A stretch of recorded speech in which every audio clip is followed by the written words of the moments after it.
হাস্যরসাত্মক গল্পের জাদুকর শিবরাম চক্রবর্তী শব্দের পর শব্দ বসিয়ে শব্দের কারসাজি করে হাসির স্রোত মনের ভেতর বয়ে যাওয়ার রসদ গল্পের ছত্রে ছত্রে খুঁজে পাওয়ার ব্যবস্থা করেছেন তিনি। আসুন শুনে নেওয়া যাক হাস্যরসে ভরপুর হর্ষবর্ধনের ওপর টেক্কা গল্পটি। পাঠে শান্তিনাথ কুণ্ডু। হর্ষবর্ধনের বাড়ি চেতলাই। বাড়ির পিছনের ফাঁকা জায়গাটা ঘিরে করাত দিয়ে কাঠচেরার এক কারখানা তিনি বানিয়েছেন। তার আপিস ঘর বাড়ির একতলায়। হর্ষবর্ধন একদিন আপিসে বসে আছেন, হিসাব দেখছেন কারবারের।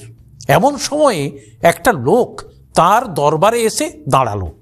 নিজের এক দরকার নিয়ে বলল, বাবু, আপনার বাড়ির সামনে অত বড় রোয়াকটা তো একদম ফাঁকা পড়ে থাকে, এখানে আপনার মিঠাইয়ের দোকান খুলতে দেন না একটা?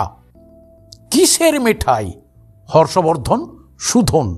এই সন্দেশ, দরবেশ, রসগোল্লা, জিলিপি, পান্তুয়া, বোঁদে, খাজা, গজা, মিহিদানা, মতিচুর, দই, রাবড়ি বলে যায় লোকটা। হর্ষবর্ধন হাঁ করে শোনেন। শুনতে শুনতে তার হাঁ যেন আরো বড় হয়ে ওঠে। সন্দেশ, দরবেশ, সন্দেশের দর যে বেশ তা আমার জানা আছে ভালোই। তিনি বলেন, আবার খাবো, দেদার খাবো, হরেক রকমের মিঠাই বানাবো আমরা, জানাই লোকটা।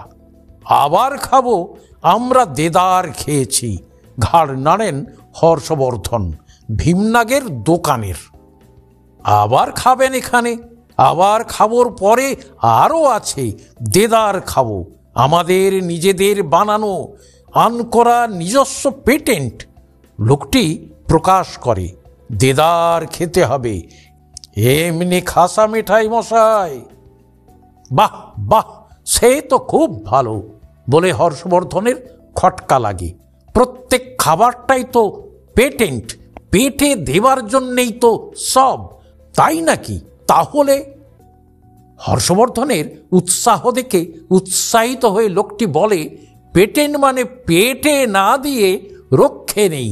তা বাবু, দোকান ঘরের জন্যে আমরা কোনো সেলামি টেলামি দিতে পারবো না, কিন্তু এধারে দোকান ঘরের দরুন সবাই সেলামি চায়, 5-10 হাজার টাকা। অত টাকা আমরা কোথায় পাবো বাবু? তাই আপনাদের দুয়ারে এলাম। সেলামি দেব না, তবে ভাড়া দেব যা ন্যায্য হয়।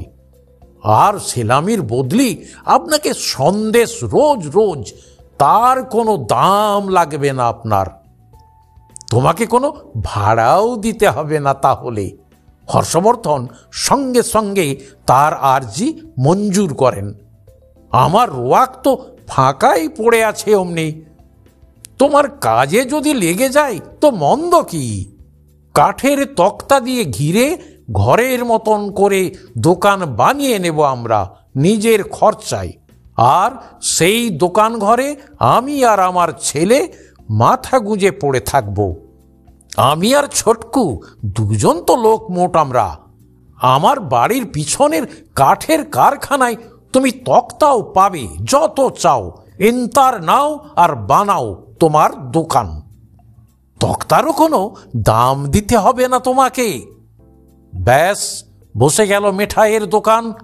হর্ষবর্ধনের আপিস ঘর সন্দেশের গন্ধে ভুরভুর করতে লাগলো, আর তিনি সেই গন্ধে মাত হয়ে আরামকে দাঁড়ায় কাত হয়ে আবার খাবো দেদার খেতে লাগলেন।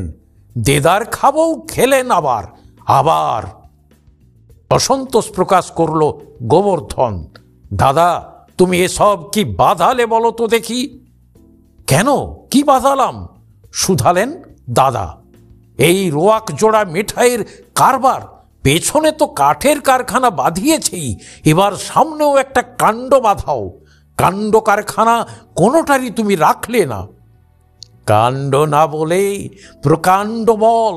কত বড় বড় সন্দেশ বানাই দেখেছিস, এক একটার দাম নাকি 8 আনা। রোয়াকে বসে পাড়ার ছেলেদের ড্যাঙ্গুলি খেলা দেখতাম, তাতেও তুমি বাগড়া দিলে শেষটাই। ফোঁস করে গোবরা, আফসোস করিসনি, ডান্ডাগুলি চোখে দেখার চেয়ে সন্দেশগুলি চেখে দেখা ঢের ভালো রে। যত খুশি খানা সন্দেশ, পয়সা লাগবে না তোর। আমাদের জন্যে বড় করে স্পেশাল সাইজের বানাই আবার।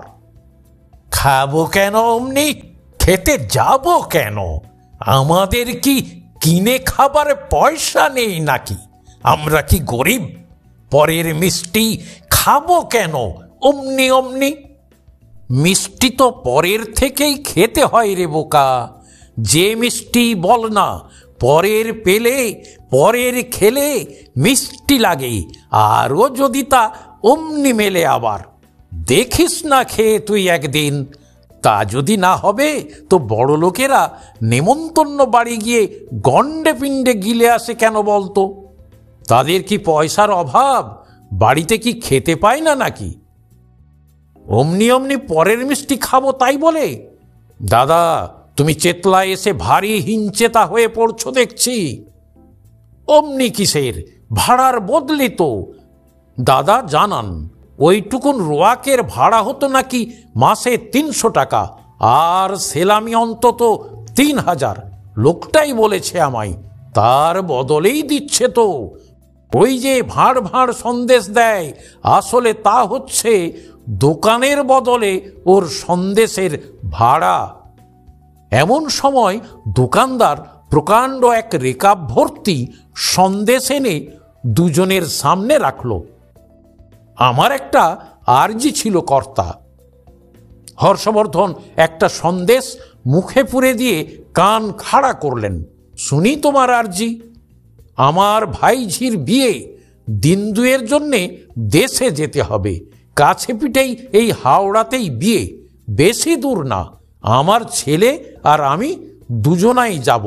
এই সময়টা আমার দোকানটা দেখাশোনার ভার কার উপরে দিয়ে যায় তারই একটা পরামর্শ নেবার ছিল আপনার কাছে। কেবল চেখে দেখার ভার হলে নিতে পারতুম আমরা। হর্ষবর্ধন বলেন, কিন্তু একটু কিন্তু হয়েই থামতে হলো তাঁকে। আগে সেই ভারই তো নিতে বলছি আপনাদের, ওই চেখে দেখার ভার। চাখবেন বই কি, হর দমই চাখবেন, যখন খুশি তখনই। সেই সঙ্গে দোকানটায় বসে একটু চোখে দেখতেও হবে। চোখও রাখতে হবে তার ওপর। চোখ রাখতে হবে কার ওপর? মিঠাই মন্ডার উপরেই তো। গোবর্ধনের প্রশ্ন। হর্ষবর্ধন বলেন, সে আর এমন শক্ত কি? মিঠাই মন্ডা সামনে থাকলে নজর কি আর অন্যদিকে যাই কারো ভাই? আগে নজর রাখতে হবে পাড়ার ছোঁড়াদের ওপরেই। জানাই দোকানি, তারা বড় সহজ পাত্র নয় মশাই। তা আপনার ছেলেকে দোকানে বসিয়ে রেখে যান না। বিয়ে বাড়িতে গিয়ে সে আর করবেটা কি? ছেলেরাই ভালো নজর রাখতে পারে ছেলেদের উপর। গোবর্ধন বাতলাই। ছোটকা থাকবে দোকানে, তাহলেই হয়েছে। এই দুদিনেই আমার দোকান ফাঁক হয়ে যাবে মশাই।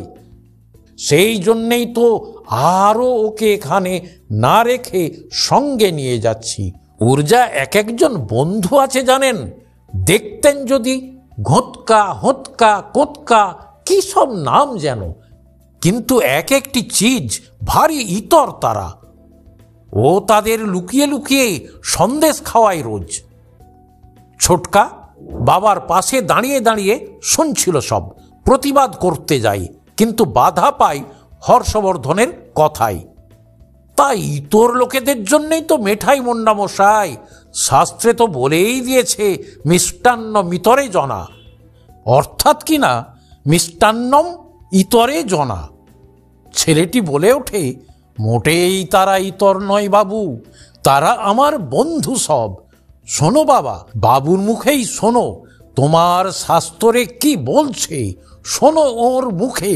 মিষ্টান্ন মিতরে জোনা মানে কিনা তোমার মিতাদের জন্যেই যত মিষ্টি, তাদের তুমি খুব কষে মিষ্টি খাওয়াও। মিতা মানেই মিত্র, আর মিত্র আর বন্ধু এক কথা, তাই নয় কি বাবু? গোবরা সায় দেয়, ঠিক কথা। যাকে বলে মিতা তাকেই বলে মিত্র, তাকেই বলে বন্ধু, ইংরেজিতে আবার তাকেই বলে ফেরেন্ডো। ওর ফেরন্ডোদের ঠেলাতেই আমার ভেরেন্ডা বাজাতে হবে, মিঠাইয়ের দোকান তুলে দিতে হবে, হয়তো পাট তুলতেও হবে না, আপনিই উঠে যাবে দোকান।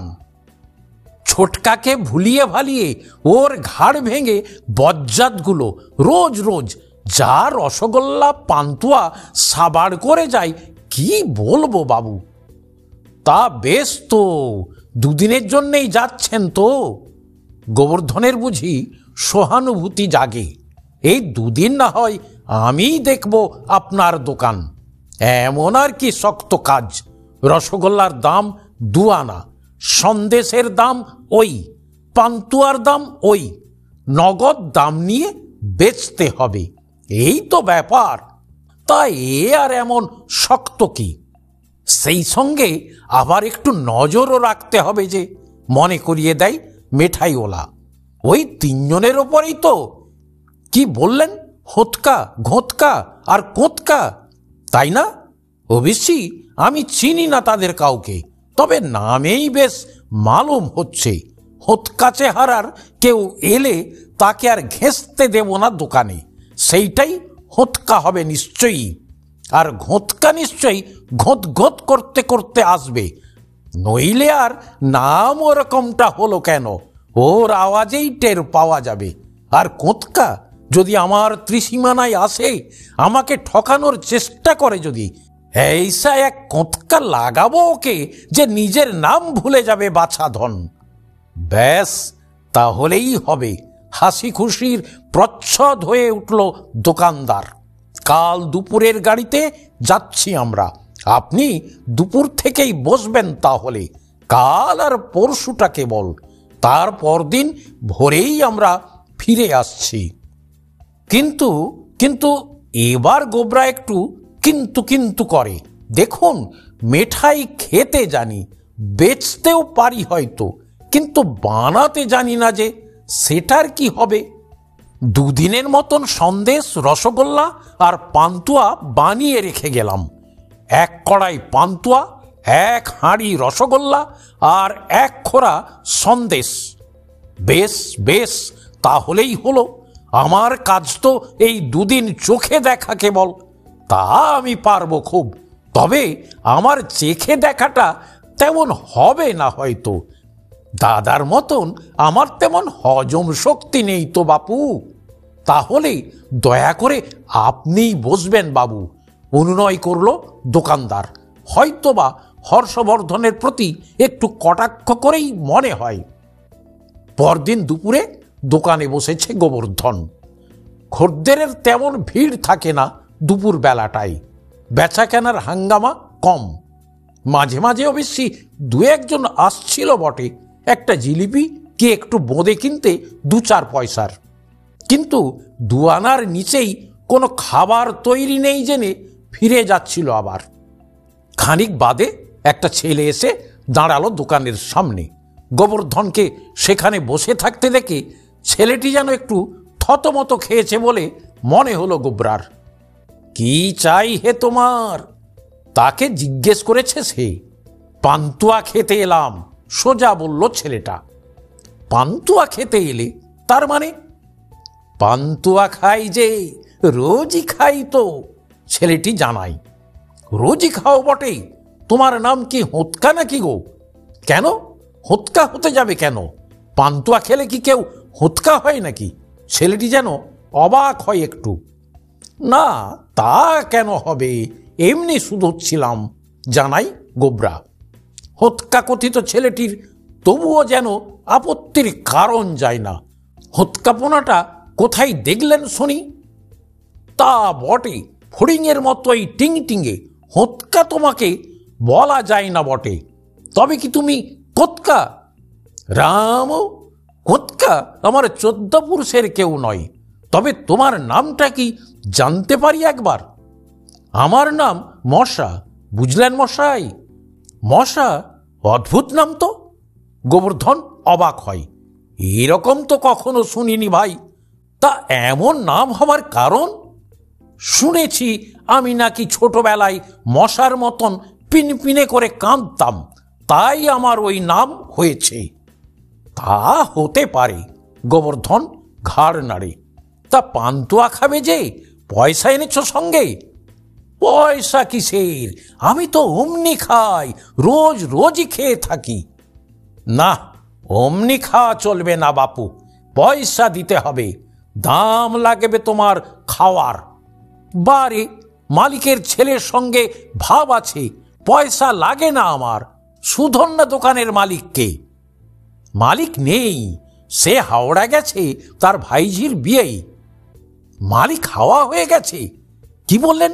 হ্যাঁ, হাওয়া নয়, হাওড়ায় গেছে ভাইঝির বিয়ে দিতে। বেশ তো, তার বদলি যিনি রয়েছেন তাকেই শুধন না কেন? একজন তো আছেন তার জায়গায়। আপনি তো দোকানের কর্মচারী, আপনি তার কি জানবেন? আমি এই পান্তুয়া খেতে বসলাম, যেমন খাই রোজ, বলে সে পান্তুয়ার কড়াইয়ের কাছে বসে গেল ধপ করে। দাদা, ও দাদা, হাঁক পারল গোবরা, মশাই পান্তুয়া খাচ্ছে, পান্তুয়া খেয়ে যাচ্ছে। মশাই পান্তুয়া খাচ্ছে? কি যে বলিস তুই! ভেতরের অফিস ঘর থেকে সাড়া এলো দাদার। বসে গেছে পান্তুয়ার কড়াই, গোবরা জানাই। বসুক গে, মশা আর কত খাবে? দাদা জবাব দিলেন, রসেই লেপ্টে যাবে, পান্তুয়ার গায়ে আর হুল বসাতে হবে না বাছাদনকে। দেখলেন তো কি বলল নতুন মালিক? বলে ছেলেটা টপাটপ মুখে পুড়তে লাগলো, আর দ্বিতীয় কথাটি না বলে হাঁ করে দেখতে লাগলো গোবর্ধন। তার চোখের ওপর আধখানা কড়াই ফাঁক হয়ে গেল দেখতে না দেখতে। খেয়ে দে সে চলে যাবার খানিক বাদে আরেকটি ছেলে এলো সেখানে। তুমি আবার কে বটে হে? শুধালো গোবরা। হোঁতকা ফোতকাদের কেউ নয় তো? আজ্ঞে না, আমি দোকানদারের আপনার লোক, তার মাস্তুতো ছেলে। মাস্তুতো ছেলে? তা হয় নাকি আবার? কখনো তো শুনিনি, এমনটা কোনো কালে হয়েছে বলে তো জানি না। শোনেননি তো? দেখুন এখন, মাস্তুতো ছেলে মানে তার ছেলের মাস্তুতো ভাই, বুঝলেন এবার? বুঝেছি। তার নামটা কি তোমার শুনি একবার? আগে আমার নাম মাছি, আপনার রসগোল্লা খেতে এসেছি। রোজ রোজ আমি খাই এখানে এসে, এই না বলে রসগোল্লার হাঁড়িটা টেনে নিলে সে। দাদা, ও দাদা, আবার হাঁক পারল গোবরা। এবার মাছি এসে বসেছে তোমার রসগোল্লার হাঁড়িতে। আপিস ঘর থেকে এবার রাগত গলা শোনা গেল দাদার। তুই কি আমাকে কাজ করতে দিবি না নাকি? ইয়ার কি পেয়েছিস? একটা মাছি তাড়াতে পারছিস না? তাড়িয়ে দে, তাড়িয়ে দে। সামান্য একটা মাছিকে তাড়াতে কতক্ষণ লাগে? তাড়ানো যাচ্ছে না যে, গোবরা জানাই। মোটেই সামান্য মাছি নয়। তাহলে বসতে দে মাছিকে। বলে আস্তা করেতেই বসে, আর রসগোল্লা পেলে বসবে না? বসুক তাহলে, খাক রসগোল্লা, বলে হাল ছেড়ে দেয় গোবরা। আস্ত এক হাঁড়ি রসগোল্লা সাবার করে মুখ মুছে উড়ে যায় মাছিটা। তার খানিক বাদেই হাতের কাজ সেরে দাদা এসে হাজির সেখানে। দোকানের হালচাল দেখে তার সারা মুখ আহ্লাদে আটখানা হয়ে উঠল। বাহ, খাসা চালিয়েছিস তো দোকান। বাহবা দিলেন তিনি গোবরাকে। অর্ধেক মাল তো এর মধ্যেই বেচে ফেলেছিস দেখছি। বেচতে আর পারলাম কই, মশা মাছিতেই সাবড়ে দিয়ে গেল সব। কি বললি?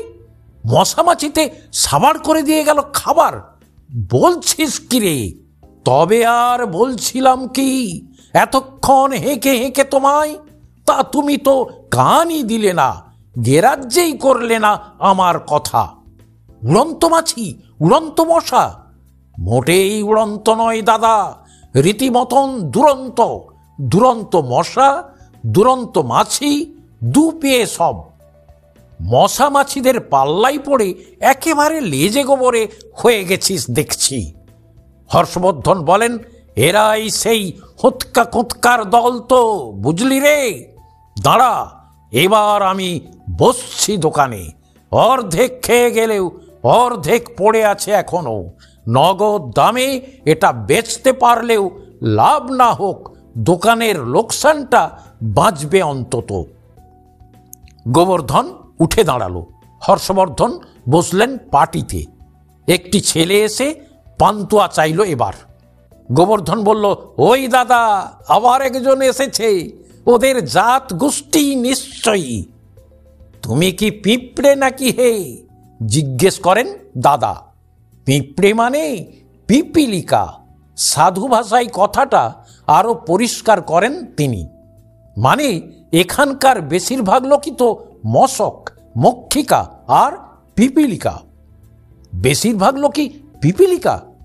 কেন, কথাটা কি ভুল হলো নাকি? লোকদের ইংরেজিতে কি বলে শুনি? পিপল বলে না? গাছকে তো বলে থাকে জানি। ছেলেটি জানায় বলে পিপুলের গাছ। তা তোমার লোকেরা মশা মাছি না হোক, এখানকার বালকরা তো বটেই। হর্ষবর্ধন ব্যাখ্যা করে দেন এবার। কিন্তু আমি পিঁপড়ে হতে যাব কেন শুনি? আমি তো পান্তুয়া কিনতে এসেছি। ও, পান্তুয়া কিনবে? তা বেশ বেশ, উৎসাহিত হন এবার হর্ষবর্ধন। কত পান্তুয়া চাই তোমার? কিলো খানেক। 5 টাকা দাম পড়বে। কিন্তু পড়বে তো কি হয়েছে, দেব দাম। ছেলেটি বলল, পান্তুয়ার কিলো 5 টাকা করে, তা কে না জানে। যাক, কেনার বদভ্যাস আছে তাহলে তোমার, ভালো কথা। একটা বড় ভাঁড় ভর্তি কিলো খানেক পান্তুয়া ওজন করে তার হাতে তুলে দিলেন হর্ষবর্ধন। এই নাও, দামটা দাও তো দেখি এবার। না, এ পান্তুয়া আমি নেব না। কেমন যেন দেখছি পান্তুয়াটা, খাবলানো খাবলানো। ছেলেটি বিরস মুখে ফিরিয়ে দেয় ভাঁড়। হ্যাঁ হ্যাঁ ভাই, যা বলেছ, একটা মশাই একটু আগে খাবলে গেছে ওগুলো। গোবর্ধন সাই দেয় তার কথায়। মশাই পান্তুয়া খায় বলছেন কি আপনি? অবাক হয় ছেলেটা। তারপর নিজেই সে তার কথার জবাব দেয়। তা খেতেও পারে মশাই, চেতলার মশার অসাধ্য কিছু নেই। শুনেছি একবার তেতলার থেকে একটা লোককে চ্যাংদোলা করে তুলে নিয়ে গেছিল হাজার হাজার মশাই। তারপর তার রক্ত শুষে খেয়ে না ছিবড়ে ছুঁড়ে ফেলে দিয়ে গেছিল রাস্তায়। শুনেছি বটে। তুমি তা শুনেছ কেবল, আমি নিজের চোখে দেখলাম। গোবর্ধন ব্যক্ত করে। তাহলে ওই পান্তুয়া আমার চাইনি। আপনারা আমায় কিলোখানেক রসগোল্লা দিন ওর বদলে। তার দামটা কত পড়বে? রসগোল্লা পান্তুয়া ওই একই দাম, ওই 5 টাকাই।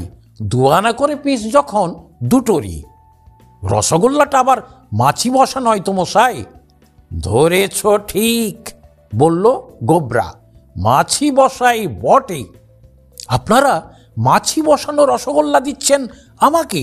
মাছিরা যেখানে সেখানে যত নোংরা জায়গায় গিয়ে বসে, যত বীজাণু ফিজাণু নিয়ে আসে, খেলে অসুখ করে। না, আপনি ওর বদলে 5 টাকার সন্দেশ দিন আমায়। সন্দেশও ওই 2 আনা করেই পিস্ত?